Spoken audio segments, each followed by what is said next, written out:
નમસ્કાર મિત્રો, હું જિગ્નેશ ગઢિયા જીપીએસસી એટ હોમની આપણી જ યુટ્યુબ ચેનલમાં આપ સૌનું હાર્દિક સ્વાગત કરું છું. જેમ આપણે અગાઉ જ વાત કરી ચૂક્યા છીએ એમ આપણે જીપીએસસી માટે ભારતીય બંધારણની એક આખી સિરીઝ શરૂ કરી રહ્યા છે. આ સિવાય જીપીએસસીના જેટલા પણ અલગ અલગ સબ્જેક્ટ છે એની પણ આપણે ખૂબ જ ડિટેલમાં ચર્ચા કરવાના છીએ. તો જલ્દીથી જલ્દી આ યુટ્યુબની ચેનલ તમે સબસ્ક્રાઈબ કરી લો અને જેટલી પણ અપડેટ આવે છે એ તમે જરૂરથી મેળવો. તો વધારે સમય નહીં બગાડતા આપણે આજના ટોપિક પર જઈએ. આજનો ટોપિક આપણો છે બંધારણની પ્રસ્તાવના. આ ટોપિક આપણા માટે ખૂબ જ અગત્યનો છે, કારણ કે જો બંધારણને તમારે સરખી રીતે સમજવું હશે તો એના માટે ખાસ કરીને પ્રસ્તાવના સમજવી અને જાણવી ખૂબ જ જરૂરી છે. કારણ કે પ્રસ્તાવના એક એવી વસ્તુ છે કે જ્યાં ક્યાંક ને ક્યાંક તમને જે બંધારણની મૂળભૂત બાબતો છે, મૂળભૂત સાર છે, એ તમને ખ્યાલ આવશે. અને પ્રસ્તાવના છે એ જ બંધારણનો એક હાર્દ છે. તો પ્રસ્તાવનાના એક એક શબ્દ આપણા માટે ખૂબ જ અગત્યના છે, પ્રિલિમ્સ માટે પણ અને મેઇન્સ માટે પણ. તો આપણે ચર્ચા કરીએ ઉદ્દેશિકા એટલે કે પ્રસ્તાવના છે એમની. સૌપ્રથમ તો આપણે આખી પ્રસ્તાવના છે એ થરલી જોવાની છે. પ્રસ્તાવનાના દરેક શબ્દ આપણે જોવાના છે. તો વન બાય વન આપણે પ્રસ્તાવના જોઈએ. શરૂઆતમાં જ તમે જોશો પ્રસ્તાવનાનો જે પ્રથમ શબ્દ છે એ તમે જો અવલોકન કરશો તો તમને ખ્યાલ આવશે કે લખેલું છે ત્યાં અમે ભારતના લોકો, વી ધ પીપલ. આ વી ધ પીપલ છે એ ખૂબ જ અગત્યનો શબ્દ છે, કારણ કે આ બંધારણ છે કોના માટે? આ ભારતના લોકો માટે. કોના દ્વારા બનાવેલું છે? તો ભારતના લોકો, ભારતના નાગરિકો દ્વારા. એટલા માટે આ વી ધ પીપલ ઓફ ઇન્ડિયા છે એ આપણા માટે ખૂબ જ અગત્યનો શબ્દ છે કે આ આખું બંધારણ છે એ ભારતના લોકો માટે છે. તેમની સ્વતંત્રતા, સમાનતા, એ દરેક બાબતો માટે આ બંધારણ રહેલું છે. તો એક પછી એક શબ્દ આપણે જોઈએ કે અમે ભારતના લોકો ભારતને એક સંપૂર્ણ પ્રભુતા સંપન્ન. હવે આ શબ્દ તમે જો, પ્રભુતા સંપન્ન, એને કહેવાય સોવેરિયન. આ સોવેરિયન શબ્દ છે એ ખૂબ જ અગત્યનો શબ્દ છે. અને કોઈ રાષ્ટ્ર માટે સોવેરનિટી એટલે કે પ્રભુતા સંપન્ન હોવું એ ખૂબ જ અગત્યનું છે. અત્યારે મિત્રો આપણે આ પ્રસ્તાવના એક થરલી પહેલા જોઈ લઈએ, ત્યારબાદ આપણે આ એક એક શબ્દ છે એની ખૂબ જ વિસ્તૃતમાં છણાવટ આપણે કરવી છે. તો બંધારણમાં આપણે જોઈએ, પ્રસ્તાવનામાં લખેલું છે કે અમે ભારતના લોકો ભારતને એક સંપૂર્ણ પ્રભુતા સંપન્ન, સમાજવાદી, ધર્મનિરપેક્ષ, લોકતાંત્રિક ગણરાજ્ય.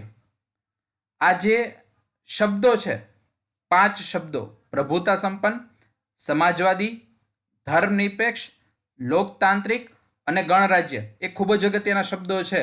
અને દરેક શબ્દો છે એ આપણે જાણવા જરૂરી છે. તો આ લોકતાંત્રિક ગણરાજ્ય સ્થાપવા અને તેના તમામ નાગરિકોને સુરક્ષિત રાખવા માટે શું કરવાના છીએ? તો આપણે ત્યાં નાગરિકોને થોડીક સવલતો આપશું. શું આપશું? તો એમને ન્યાય આપશું. કેવો ન્યાય? સામાજિક, આર્થિક અને રાજકીય ન્યાય. મિત્રો, જીપીએસસીની પ્રિલિમ્સ એક્ઝામિનેશન છે એની અંતર્ગત આ પ્રશ્ન પણ પૂછાઈ ગયો છે કે બંધારણમાં કયા કયા ન્યાયનો ઉલ્લેખ કરવામાં આવેલો છે? તો સામાજિક ન્યાય, આર્થિક ન્યાય અને રાજકીય ન્યાય. આ અલગ અલગ ન્યાય વિશે આપણે આગળ ચર્ચા કરવાના જ છીએ. ત્યાર પછી જોઈએ, સ્વતંત્રતા દરેક નાગરિકોને મળશે. તો કેવી સ્વતંત્રતા? વિચારની સ્વતંત્રતા, અભિવ્યક્તિની સ્વતંત્રતા, એમને પોતાની જે જે અલગ અલગ માન્યતાઓ છે તેની સ્વતંત્રતા, વિશ્વાસની સ્વતંત્રતા, અને જે તે કોઈ પણ ઈશ્વરને પૂજે છે, અલ્લાહને પૂજે છે કે કોઈ પણ એક શક્તિને પૂજે છે તો એની ઉપાસનાની સ્વતંત્રતા.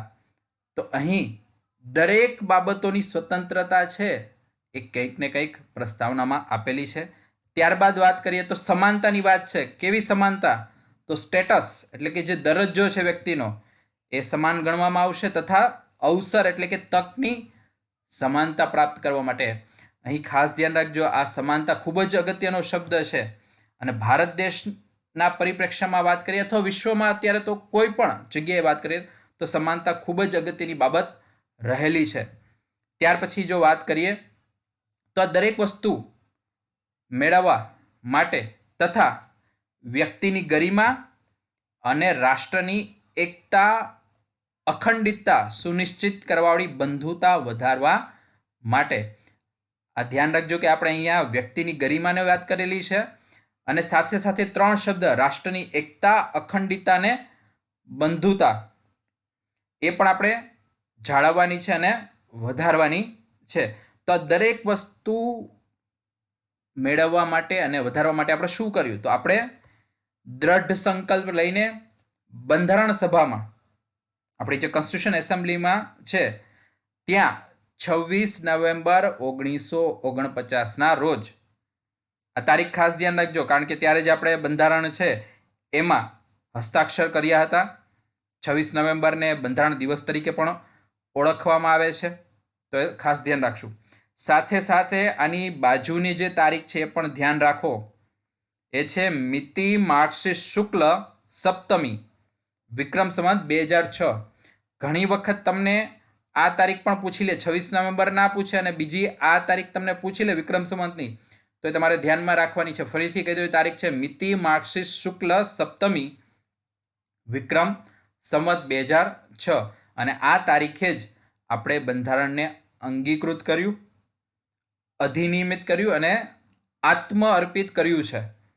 તો આપણી આ પ્રસ્તાવના છે મિત્રો, અને આ પ્રસ્તાવનાના દરેકે દરેક શબ્દ છે એ આપણે આપણા જીવનમાં ઉતારવાના છે અને એને સમજવાનું છે, કારણ કે જો તમે આ દરેક શબ્દ સમજશો, દરેક શબ્દોને સારી રીતે એનાલાઇઝ કરશો, ત્યારે જ તમે બંધારણ સારી રીતે સમજી શકશો અને બંધારણની સારી એવી વ્યાખ્યા તમે કરી શકશો।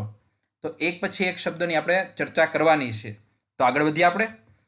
તો અહીંયા ખાસ ધ્યાન રાખવાનું છે કે આ જે પ્રસ્તાવના છે એમાં બંધારણના થોડાક તત્વો રહેલા છે। 4 ઘટકો આપણને અહીંયા જોવા મળે છે। કયા કયા ઘટકો આપણને જોવા મળે છે?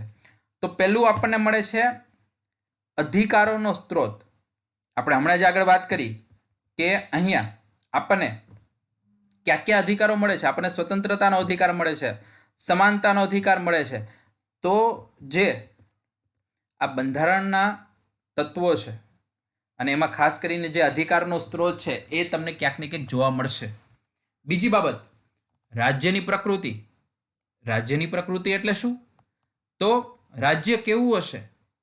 રાજ્ય સંપ્રભુ હશે કે નહીં હોય?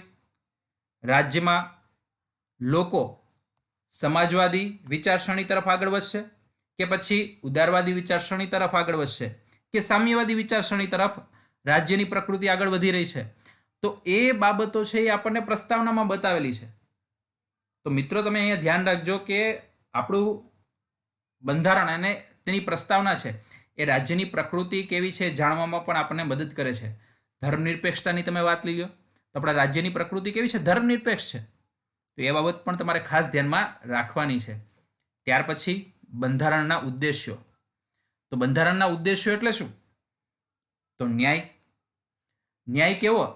સામાજિક ન્યાય, રાજકીય ન્યાય, આર્થિક ન્યાય, કે દરેક વર્ગના લોકોને સામાજિક, આર્થિક અને રાજકીય ન્યાય મળે, દરેકને અવસરની સમાનતા મળે, દરેકને સ્વતંત્રતા મળે, વિચારવાણી અભિવ્યક્તિની સ્વતંત્રતા મળે। તો આ ઉદ્દેશ્યો છે એ તમને પ્રસ્તાવનામાં જોવા મળશે। અને ચોથું ઘટક જોઈએ તો બંધારણ સ્વીકારવાની તારીખ એટલે કે 26 નવેમ્બર 1949 મિતિ માર્ગશીર્ષ શુક્લ સપ્તમી સંવત વિક્રમ સંવત 2006। તો આ 4 બાબતો છે, 4 ઘટકો એ તમને પ્રસ્તાવનામાં જોવા મળે છે। હવે આપણે એક પછી એક શબ્દની ચર્ચા કરીએ। તેમાં પ્રથમ શબ્દ છે સાર્વભૌમ। સાર્વભૌમ એટલે આપણે આગળ જ વાત કરી પ્રભુતા સંપન્ન, સોવેરિયન, આ બધાના શબ્દો છે। તો ખાસ ધ્યાન રાખજો, સાર્વભૌમત્વ એટલે કે ભારત દેશ ઉપર કોઈ પણ રાષ્ટ્રની અહીંયા સત્તા નથી, કોઈ પણ રાષ્ટ્રનું અવલંબન નથી કે કોઈનું વર્ચસ્વ નથી, પરંતુ ભારત સ્વતંત્ર રાજ્ય છે। હવે આપણને એમ થાય કે ભાઈ તો સ્વતંત્રતા અને સાર્વભૌમત્વ એ બંને વચ્ચેનો ફરક શું? તો તમને મિત્રો એક વાત કહું, માની લો કે તમે અત્યારે લોકડાઉન ચાલી રહ્યું હોય અને સવારે 8 થી 10 કરિયાણું લેવા જાઓ છો તો તમને બધાને સ્વતંત્રતા આપેલી છે કરિયાણું લેવા જવાની, જો તમે બધા નિયમોનું પાલન કરો તો. એટલે તમે બધા જીવન જરૂરિયાતની વસ્તુ લેવા માટે સ્વતંત્ર છો. પરંતુ જો તમે કોઈ પણ કારણ વગર ગમે ત્યાં ગમે તે સમયે આટાફેરા કરશો અને એમાં જો પોલીસવાળાની નજરે ચડી ગયા તો પછી તમારી જે સ્વતંત્રતા છે એ છીનવાઈ જશે. એટલે કે અત્યારે લોકડાઉનના સમયે તમારા ઉપર એક બીજી ઓથોરિટી છે, એ છે સ્ટેટ, એટલે કે રાજ્ય. એટલે આ વાત ખ્યાલ આવી ને કે તમારા ઉપર કોઈ ઓથોરિટી ના હોય એને કહેવાય સાર્વભૌમ, સોવેર્નિટી. તો આ બાબત ખાસ ધ્યાનમાં રાખવાની છે. તો ભારત દેશ છે એ સ્વતંત્ર તો છે પણ સાર્વભૌમ પણ છે. એના ઉપર કોઈ બીજી સત્તા છે ને, એ પોતાના નિર્ણયો જાતે જ લે છે અને એ સ્વતંત્ર રાજ્ય છે, એના ઉપર કોઈ બીજા રાજ્યનું કે બીજા દેશનું વર્ચસ્વ નથી. તો ખાસ ધ્યાન રાખજો કે તેની ઉપર કોઈ અધિકાર પણ નથી અને પોતાના કાર્યો ચલાવવા માટે તે મુક્ત છે. તો આ બાબત હતી આપણા સાર્વભૌમ છે તેની. હવે ખાસ ધ્યાન રાખજો કે અત્યારે ગ્લોબલાઇઝેશનના જમાનામાં જ્યારે વૈશ્વિકીકરણ છે ત્યારે ક્યાંક ને ક્યાંક એકબીજા દેશો ઉપર થોડુંક વધતા ઓછા અંશે દરેક દેશોનું અવલંબન રહેતું હોય છે. પણ એ પણ ધ્યાનમાં રાખવાનું છે કે આ પૂર્ણપણે કોઈ દેશનું અવલંબન નથી. એટલે ભારત પણ પૂર્ણપણે કોઈ બીજા દેશ ઉપર અવલંબિત નથી. એ પોતે અલગ અલગ સંગઠનો છે એનું સદસ્ય બનેલ છે. એ પોતે IMFનું સદસ્ય બનેલ છે, વર્લ્ડ બેંક છે એનું સદસ્ય બનેલ છે, યુનાઇટેડ નેશન ઓર્ગેનાઇઝેશન છે એનું પણ સદસ્ય બનેલ છે.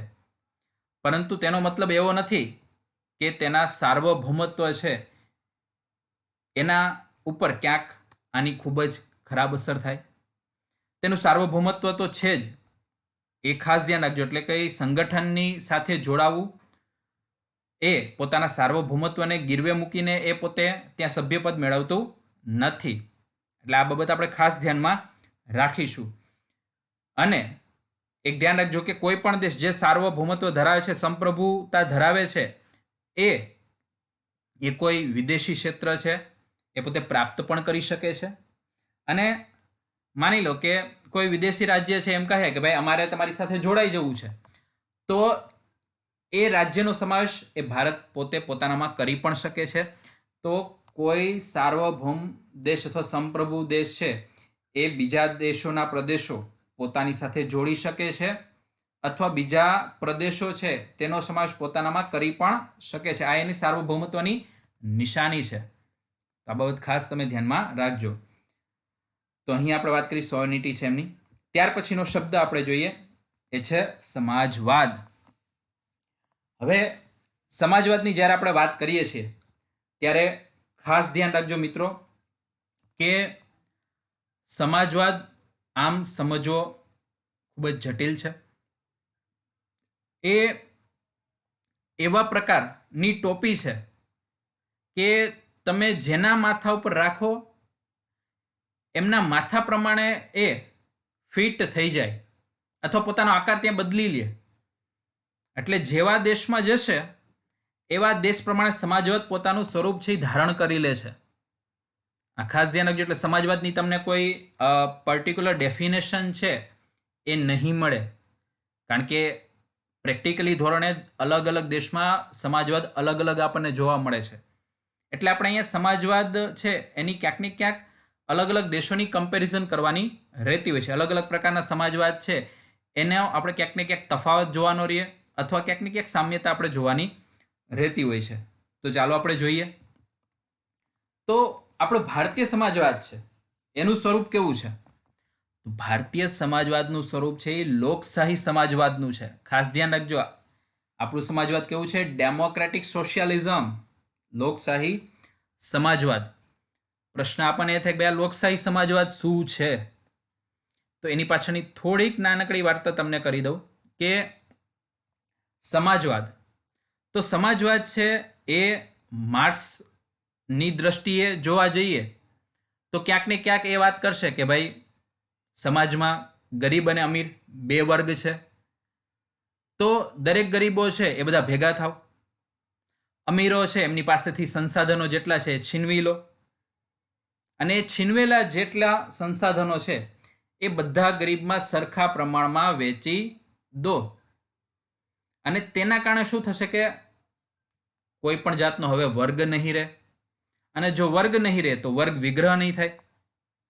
તો એટલા માટે જે માર્ક્સનો સમાજવાદ છે એ ક્યાંક ને ક્યાંક તમને સામ્યવાદી સમાજવાદ જેવો લાગશે, કે જ્યાં કોઈ વર્ગ છે એ રાખવામાં નહીં આવે, અને વર્ગ નહીં રહે તો કોઈ પણ જાતનો વર્ગ વિગ્રહ નહીં થાય, અને એક સંપૂર્ણ સમાન સમાજની અહીંયા સ્થાપના થશે. પણ જ્યારે ભારતીય સમાજવાદની વાત કરીએ તો અહીં સમાજવાદની વ્યાખ્યામાં એ રીતે કહેવામાં આવ્યું છે કે જેટલા પણ લોકો સમાનતા ઈચ્છે છે એ શું કરે, એ ધીમે ધીમે રાજનીતિમાં આવે. રાજનીતિમાં આવીને એ પોતે જે આપણા સંસાધનો છે એ સંસાધનોને સમાજમાં યોગ્ય ધોરણે વહેંચણી કરે, લોકશાહી પદ્ધતિ અપનાવીને એ પોતે ચૂંટણી જીતે, ચૂંટણી જીતીને તેઓ જે ભારત દેશ છે તેની અંદર એક સમાનતા લાવવાનો પ્રયત્ન કરે. એટલે અહીં બધા જે અમીરો છે એમના સંસાધનો છીનવવાની વાત નથી, પરંતુ એક લોકશાહી ઢબે લોકોમાં સમાનતા લાવવાની વાત અહીંયા ક્યાંક ને ક્યાંક કરવામાં આવેલી છે. એટલે આપણો જે સમાજવાદ છે એ લોકશાહી સમાજવાદ રહેલો છે. બીજી જે આપણે હમણાં જ વાત કરી સામ્યવાદી સમાજવાદ, ખાસ ધ્યાન રાખજો કે આ સામ્યવાદી સમાજવાદ છે અને રાજ્ય સમાજવાદ પણ કહેવામાં આવે છે. આ રાજ્ય સમાજવાદ એટલે શું, કે જ્યાં લોકો છે એમની જે પણ સંપત્તિ છે એમને સરકાર હસ્તગત કરે અને તેમનું નેશનલાઇઝેશન એટલે કે રાષ્ટ્રીયકરણ કરી નાખે. કોઈની પાસે એક પણ ખાનગી મિલકત રહે નહીં, એટલે કે ખાનગી મિલકતની નાબૂદી કરવામાં આવે, અને દરેકની સત્તા, દરેક પરનો અધિકાર કોનો રહે, રાજ્યનો. આવા સમાજવાદને શું કહેવામાં આવે, રાજ્ય સમાજવાદ. જ્યાં રાજ્ય શું કરશે, રાજ્ય આ સંસાધનોની દરેકમાં સમાન વહેંચણી કરશે, અને જેના કારણે સમાજમાં દરેક પાસે સમાન માત્રામાં સંસાધનો આવશે, એટલે કે વર્ગ નહીં રહે, અને વર્ગ નહીં રહે તો વર્ગ વિગ્રહ પણ નહીં થાય. તો આ સમાજવાદ છે સામ્યવાદી સમાજવાદ છે. અને જે સમાજવાદની સૂચવણી કોણે કરેલી હતી, માર્ક્સે. તો આને માર્ક્સવાદ પણ તમે કહી શકો. પણ આપણે જેમ વાત આગળ કરી કે આપણો સમાજવાદ છે લોકશાહી સમાજવાદ છે, આપણે સામ્યવાદી સમાજવાદ તરફ છે એ ઢળ્યા નથી. તો આમ લોકશાહી સમાજવાદ એ એક મિશ્રિત અર્થવ્યવસ્થા છે. તો આપણને પ્રશ્ન એ થાય, ભાઈ મિશ્રિત અર્થવ્યવસ્થા કોને કહેવાય? તો મિશ્રિત અર્થવ્યવસ્થા એવી અર્થવ્યવસ્થા છે કે જ્યાં સરકાર છે એમની પાસે પણ ક્યાંક ને ક્યાંક અલગ અલગ સંપત્તિઓ રહેલી હોય અથવા એના પર અધિકાર રહેલા હોય, અને સામે છેડે ખાનગી મિલકતો પણ રહેલી હોય. ટૂંકમાં આપણે જો ઉદાહરણથી સમજીએ તો અહીં ઓએનજીસી પણ તમને જોવા મળશે, અને તમને સાથે રિલાયન્સ પણ જોવા મળશે. તમને બંને સરકારી કંપનીઓ પણ જોવા મળશે અને ખાનગી કંપનીઓ પણ જોવા મળે છે. તો આ બંનેનું અસ્તિત્વ છે એ ભારત દેશમાં રહેલું છે. તો આવા પ્રકારની જે અર્થવ્યવસ્થા છે એમને તમે મિશ્રિત અર્થવ્યવસ્થા કહી શકો. અને આપણો જે લોકશાહી સમાજવાદ છે એ આ પ્રકારની અર્થવ્યવસ્થા ધરાવે છે, જ્યાં જાહેર અને ખાનગી બંને ક્ષેત્રો એકબીજા સાથે કાર્ય કરે છે અને એકબીજાને પૂરક રહીને કાર્ય કરે છે. તો આપણું સમાજવાદ છે આ પ્રકારનું રહેલું છે. આમ સમાજવાદ જોવા જઈએ તો મેં તમને પહેલાં જ કહ્યું કે એની કોઈ પર્ટિક્યુલર ડેફિનેશન નથી. એ જે દેશમાં જાય છે એ પ્રકારનું પોતાનું સ્વરૂપ ધારણ કરી લે છે. તો ચાલો મિત્રો આગળ વધીએ આપણે. ત્યાર પછીનો આપણો શબ્દ છે એ છે ધર્મનિરપેક્ષ. ધર્મનિરપેક્ષની જ્યારે આપણે વાત કરીએ ત્યારે મિત્રો આ શબ્દ છે એ ભારતીય સંસ્કૃતિનો શબ્દ નથી, કે કોઈ ગ્રંથોમાં આપણા જે પણ વેદ લઈ લો, પુરાણો લઈ લો, ઉપનિષદ લઈ લો, ત્યાં તમને ક્યાંય ધર્મનિરપેક્ષતા શબ્દ જોવા નહીં મળે.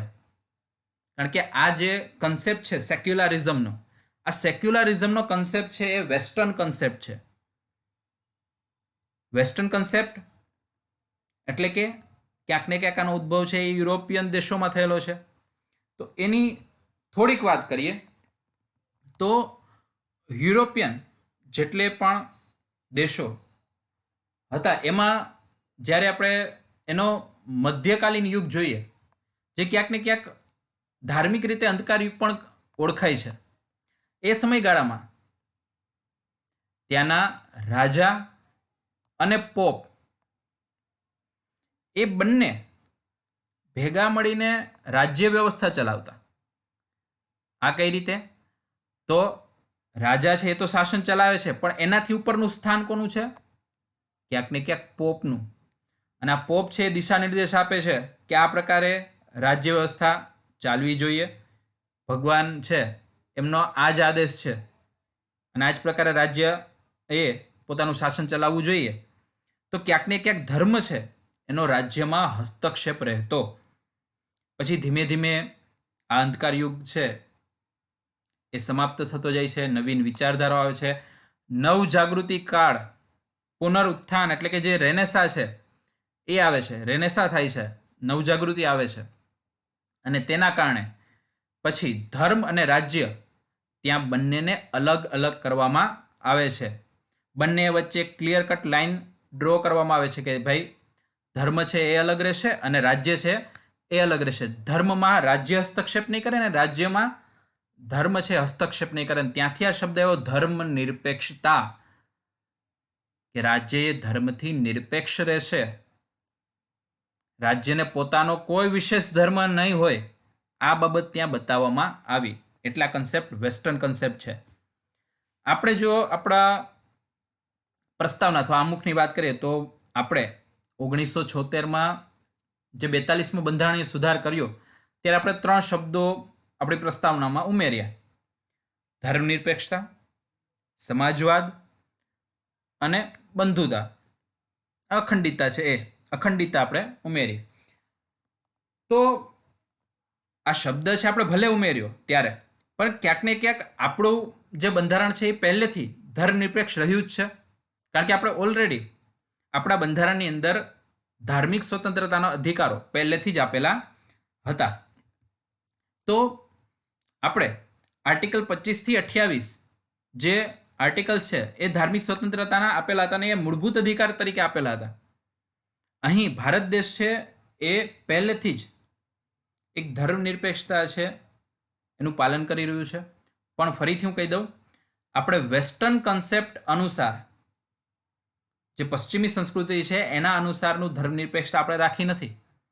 આપણે બંનેને સાવ અલગ અલગ રાખેલા નથી, પણ આપણે ક્યાંક ને ક્યાંક ધર્મનિરપેક્ષતા છે એને પોઝિટિવ રીતે લીધેલ છે. એની સકારાત્મક બાબતો આપણે લીધેલી છે.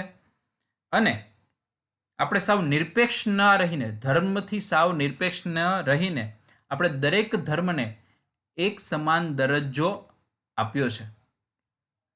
રાજ્ય એ પછી હિન્દુ ધર્મ હોય, ઇસ્લામ ધર્મ હોય, ખ્રિસ્તી ધર્મ હોય, શીખ ધર્મ હોય, જૈન ધર્મ, બૌદ્ધ ધર્મ, એમ સમગ્ર જેટલા પણ ધર્મો છે એ દરેક ધર્મોને સમાન દરજ્જો આપણા બંધારણમાં આપણે આપેલો છે. એટલે આપણે ધર્મનિરપેક્ષતાની નકારાત્મક વિભાવના નથી રાખી, પણ આપણે ધર્મનિરપેક્ષતાની સકારાત્મક વિભાવના રાખેલી છે.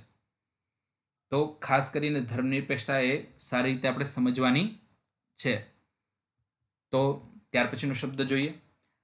આ શબ્દ છે લોકતાંત્રિક, ડેમોક્રેટિક. તો લોકતાંત્રિક તો આમ તો આપણે બધાને ખ્યાલ આવે, ભાઈ લોકતાંત્રિક એટલે શું? લોકોનું, લોકો માટે ને લોકો વડે. પણ એની થોડીક આપણે છણાવટ કરીએ તો આ જે લોકશાહી છે એના 2 પ્રકાર હોય: પ્રત્યક્ષ લોકશાહી અને પરોક્ષ લોકશાહી. હવે પ્રશ્ન થાય, ભાઈ પ્રત્યક્ષ લોકશાહી અને પરોક્ષ લોકશાહીમાં ફરક શું છે? તો પ્રત્યક્ષ લોકશાહીમાં જે શક્તિ છે, સર્વશક્તિ છે, ડાયરેક્ટ લોકોના હાથમાં જ આપી દેવામાં આવે છે. ત્યાંના કોઈ પ્રતિનિધિઓ નહીં, અથવા પ્રતિનિધિઓ હોય તો પણ મોટાભાગની સત્તાઓ કોની પાસે હોય? લોકો પાસે. એટલે ડાયરેક્ટ લોકો દ્વારા જ બધો વહીવટ સીધો કરવામાં આવે. કોઈ કાયદા પસાર કરવાના હોય તો ડાયરેક્ટ લોકો દ્વારા જ પસાર કરવામાં આવે. તો આવી પદ્ધતિ ક્યાં તમને જોવા મળે? એ જોવા મળે સ્વિટ્ઝરલેન્ડ છે ત્યાં. તો પ્રત્યક્ષ લોકશાહી છે એના ઘણા ફાયદા પણ છે, પણ સાથે સાથે એ દરેક જગ્યાએ લાગુ કરવી એ એવું નથી કે દરેક જગ્યાએ સરખી રીતે લાગુ પણ થઈ જાય, અથવા શક્ય નથી. જે મોટા મોટા દેશ છે ત્યાં પ્રત્યક્ષ લોકશાહી છે એ લાગુ કરવી ક્યાંક ને ક્યાંક અશક્ય જેવું બની શકે. પ્રત્યેક લોકશાહી છે એના 4 ઉપકરણો છે. પહેલું છે લોકમત, એને કહેવાય રેફરન્ડમ, કે કોઈ પણ તમારે કાયદો બનાવવો છે તો જનમત સંગ્રહ કરાવો. જો વધારે પ્રમાણમાં લોકો એની ફેવરમાં છે તો એને પાસ કરવામાં આવશે, જો વધારે લોકો એની અગેન્સ્ટમાં છે તો એને નકારવામાં આવશે. બીજું છે ઇનિશિયેટિવ, એટલે કે પહેલ. ઇનિશિયેટિવ છે એની અંતર્ગત એ જોવામાં આવશે કે સરકારે કઈ કઈ રીતે નવા નવા ધારાધોરણો અથવા નવી નવી કઈ કઈ બાબતો ઇન્ટ્રોડ્યુસ કરવી છે, એ બધી માંગ કોની પાસે રાખશે? લોકો પાસે. અને લોકો એ નવી નવી માંગ અથવા નવી નવી બાબતો છે એના પ્રત્યે સરકારને સૂચનાઓ આપશે, એને સલાહો આપશે, તો પહેલ છે. ત્યાર પછી છે રિકોલ. રિકોલ એટલે પાછા બોલાવી લેવું. માની લો કે કોઈ ચૂંટાયેલ પ્રતિનિધિ છે એ એકવાર ચૂંટાયા પછી પોતાના ક્ષેત્રમાં સારું એવું કાર્ય ન કરતા હોય તો લોકો છે એને શું કરશે? ફરીથી પાછા બોલાવી લેશે કે તમે અમારા જનપ્રતિનિધિત્વ રહેવાને લાયક નથી. તો આ વસ્તુ પણ રહેલી છે. અને છેલ્લું છે પ્લેબિસાઇટ. પ્લેબિસાઇટ એક પ્રકારનું રેફરન્ડમ જેવું જ છે, લોકમત જેવું જ છે, કે જેમાં પણ ફરીથી સરકાર જે ડિસિઝન લેવાના છે એમાં ક્યાંક ને ક્યાંક લોકો પાસેથી માહિતી લેશે, લોકો પાસેથી મત લેશે કે આ કાર્ય કરવું જોઈએ કે ના કરવું જોઈએ. તો પ્રત્યેક લોકશાહી છે એના 4 ઉપકરણો રહેલા છે. જે બીજી લોકશાહી છે પરોક્ષ લોકશાહી. પરોક્ષ લોકશાહી જે આપણે જોઈએ છે જે ભારતમાં છે. ભારતમાં શું છે કે ભારતમાં આપણે આપણા પ્રતિનિધિઓ ચૂંટીએ છીએ, એમએલએને ચૂંટીએ છીએ, એમપીને ચૂંટીએ છીએ. અને જે એમએલએ એમપી છે, ધારાસભ્યો અને સંસદ સભ્યો, એ શું કરશે? આપણા વતી ત્યાં સરકાર ચલાવશે, કાયદાઓ બનાવશે અને શાસન કરશે. તો પરોક્ષ લોકશાહીમાં દરેક લોકો છે એમને ડાયરેક્ટલી તો અધિકાર નથી આપ્યો, પરંતુ લોકો દ્વારા જે ચૂંટાયેલા પ્રતિનિધિઓ છે એ તેમના વતી સરકારો ચલાવે છે. તો આ પ્રકારની લોકશાહી છે ને પ્રતિનિધિ લોકશાહી કહેવાય. Representative democracy. આ રિપ્રેઝેન્ટેટિવ ડેમોક્રેસી છે એના પાછા 2 પ્રકાર પડે છે. એક છે સંસદીય લોકશાહી અને બીજું છે રાષ્ટ્રપ્રમુખ પ્રણાલી અથવા રાષ્ટ્રપતિ. તો આ બંને પ્રણાલી શું છે અથવા કઈ રીતે અલગ પડે છે એ આપણે આગળ જોઈએ. આપણી જો વાત કરીએ તો ભારતીય બંધારણ મુજબ આપણે સંસદીય પ્રકારની લોકશાહી લાગુ કરેલ છે. આપણે આની પહેલાના ચેપ્ટરમાં જ્યારે ડિસ્કસ કરતા હતા ત્યારે આપણે વાત કરી હતી ભાઈ સંસદીય લોકશાહી ની અંતર્ગત શું હોય? તો ત્યાં બહુમતનું શાસન હોય. જેટલા પણ રિપ્રેઝેન્ટેટિવ છે તો તે એક જવાબદાર શાસન ચલાવે. પછી મંત્રીમંડળ છે એ ક્યાંક ને ક્યાંક લોકસભા છે એને જવાબદાર રહીને કાર્ય કરે. જેટલા પણ મંત્રીઓ છે એ ક્યાંક ને ક્યાંક સંસદ સભ્યો હોવા જોઈએ. પછી તો જે વડાપ્રધાન છે એ મુખ્ય પ્રતિનિધિ તરીકે શાસનની ધુરા સંભાળે છે. તો આ બધી બાબતો છે સંસદીય લોકશાહીમાં લાગુ થાય છે અને જે ભારતીય લોકશાહીનું સ્વરૂપ છે. ભારતમાં સંસદીય પ્રકારની જ લોકશાહી રહેલી છે. તો અહીંયા આપણે જેમ વાત કરી કે ભાઈ અહીંયા જે કારોબારીઓ એટલે કે જે મંત્રીઓ છે એ જેટલી પણ નીતિ ઘડતર કરે, જેટલા પણ કાર્ય કરે, એ બધી બાબતોમાં કોને જવાબદાર રહે છે? લોકસભા છે એમને. તે બાબત આપણે ખાસ ધ્યાન રાખવાની રહે છે. આ સિવાય અહીંયા ભારતની જ્યારે લોકશાહીની વાત કરી છે તો ક્યાંક ને ક્યાંક ત્યાં સાર્વત્રિક પુખ્ત મતાધિકાર એટલે કે યુનિવર્સલ એડલ્ટ ફ્રેન્ચાઇઝી એ તમને જોવા મળે છે. દર 5 વર્ષે ચૂંટણીઓ કરાવવામાં આવે છે. અહીં કાયદા દ્વારા શાસન ચાલે છે, એટલે જે પણ કાર્ય થાય છે એના માટે પહેલાં કાયદો બનાવવો જરૂરી છે અને કાયદા અનુસાર જ પછી શાસન વ્યવસ્થા ચાલશે. પછી માની લો કે બંધારણ અનુસાર જો કોઈ કાર્ય ન થાય તો એના માટે ન્યાયતંત્ર રાખેલું છે અને ન્યાયતંત્રને સ્વતંત્ર સત્તાઓ આપેલી છે.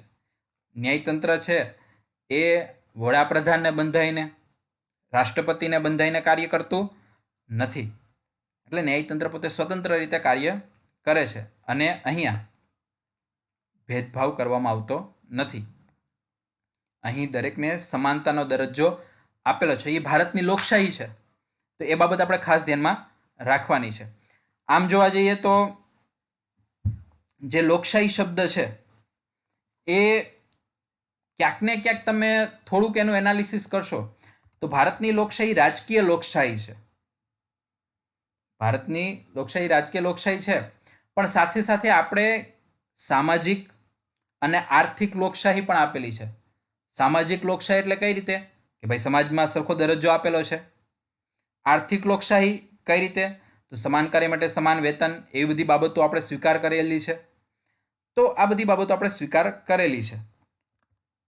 તો અહીં ક્યાંક ને ક્યાંક આપણે આ બધી બાબતો છે લોકશાહીની એ ભારતના પરિપ્રેક્ષ્યમાં અને ભારતના બંધારણ અનુસાર આપણે અપનાવેલી છે.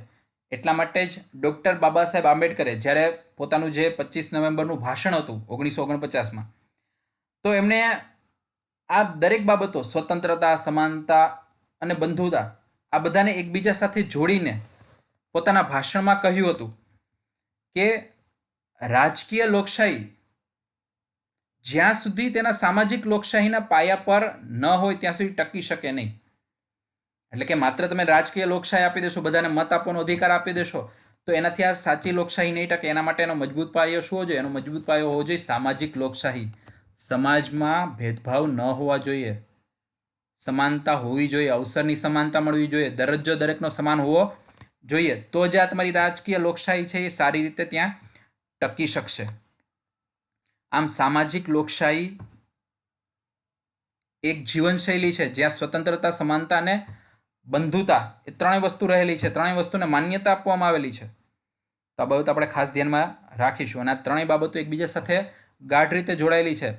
સ્વાતંત્ર્યતા, સમાનતા અને બંધુતા. આ ખાસ ધ્યાન રાખજો. આ ત્રિગુણી રસી છે, બીસીજીની રસી આવે ને ત્રિગુણી રસી, તો આ ત્રિગુણી રસી છે એ ત્રણેયને ભેગી જ આપવી પડે. એ ત્રણેય અલગ અલગ ના હોય. એ ત્રણેય રહે તો એક સાથે જ રહે. જો એક વસ્તુ નીકળી જાય તો બીજી બે પણ નીકળી જાય. સ્વાતંત્ર્ય જો નહીં હોય તો સમાનતા અને બંધુતા રહેશે જ નહીં, અથવા એનું મહત્વ જ નહીં રહે. સમાનતા નહીં હોય તો સ્વાતંત્ર્ય અને બંધુતા એ ક્યાંક ને ક્યાંક છે એ તાનાશાહી જેવી થઈ જશે. અને જો બંધુત્વ નહીં હોય, અખંડતા નહીં હોય, તો સ્વાતંત્ર્ય અને સમાનતા છે એનો કોઈ મિનિંગ નહીં રહે. તો ત્રણેય એકબીજા સાથે ગાઢ રીતે જોડાયેલા છે. તો એક ઉદાહરણ તમે જો, ભાઈ જો માની લો કે તમે આમાંથી એક સમાનતા કાઢી લો, તો સમાજમાં શું થશે? સમાજમાં ઉપલો વર્ગ ને નીચલો વર્ગ ને એ પ્રકારના અલગ અલગ વર્ગો બનવા લાગશે. અને જે ખૂબ જ વર્ચસ્વશાળી લોકો છે, ખૂબ શક્તિશાળી જે પાવરફુલ લોકો છે, એ બીજા બધા વર્ગ ઉપર પોતાનું વર્ચસ્વ જમાવી લેશે. એટલે પછી તમારી જે સ્વતંત્રતા છે એ કંઈ કામની જ નહીં રહે. તો ખાસ ધ્યાન રાખજો, સમાનતા વિના જ સ્વતંત્રતા છે એ નકામી બની જશે. ત્યારબાદ માની લ્યો તમે સમાનતા આપો પણ સ્વતંત્રતા આપો. તમે સમાજની અંદર દરેક નાગરિકોને સમાન બનાવી દો, પણ એવી રીતે સમાન બનાવો કે પોતાની રીતે કોઈ કાર્ય કરી શકે નહીં, તો એ સમાજ ક્યારે પણ ક્રિએટિવિટી દાખવી શકશે નહીં, કોઈ પણ જાતનું નવું સર્જન નહીં કરી શકે. તો આ દરેક બાબતો છે એકબીજા સાથે જોડાયેલી છે. તો મિત્રો, અહીં આપણે ક્યાંક ને ક્યાંક આ બધા જે શબ્દો છે ને સારી રીતે સમજવાની કોશિશ કરેલી છે. આ પ્રસ્તાવનાનો પ્રથમ ભાગ હતો. બીજા ભાગમાં આવા જ બીજા જે બધા શબ્દો છે એની આપણે વિસ્તૃત છણાવટ કરવાના છીએ. તો આનો બીજો ભાગ જરૂરથી તમે જોજો. અને આ સાથે આપણા વિડીયો લેક્ચર સમાપ્ત કરીએ છીએ. જય હિન્દ, જય Bharat. Stay home, stay safe.